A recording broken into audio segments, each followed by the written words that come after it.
Hi friends, నేను చెప్పే recipe వంకాయ పప్పు. కావాల్సిన పదార్థాలు: వంకాయలు, టమోటా, పచ్చిమిర్చి, చింతపండు, కరివేపాకు, ఆనియన్, వెల్లుల్లి, కందిపప్పు, 4 టేబుల్ ఆయిల్, జీలకర్ర, ఆవాలు, ఎండుమిర్చి, సాంబార్ పొడి 1 చెంచా, ఉప్పు తగినంత, పసుపు పొడి 1 చిటిక, మెంతి పొడి 1 చిటిక. స్టవ్ వెలిగించుకొని ఒక కుక్కర్ పెట్టుకొని పప్పు 2 సార్లు కడుక్కొని టమాటా, వంకాయ, పచ్చిమిర్చి, చింతపండు, వెల్లుల్లి, ఆనియన్, సాంబార్ పొడి, ఉప్పు, చిటిక పసుపు, చిటిక మెంతి పొడి,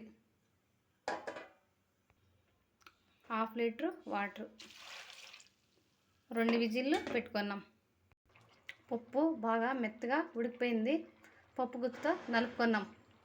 పప్పు గుత్త మెత్తగా ఇట్లా నలుపుకోవాలి. ఒక కడాయి పెట్టుకొని 4 టేబుల్ స్పూన్ ఆయిల్, ఆవాలు, ఆనియన్, వెల్లుల్లి, ఎండుమిర్చి, జీలకర్ర,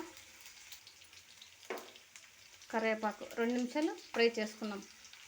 ఫ్రై అయిపోయింది. పప్పు వేసేసుకున్నాం.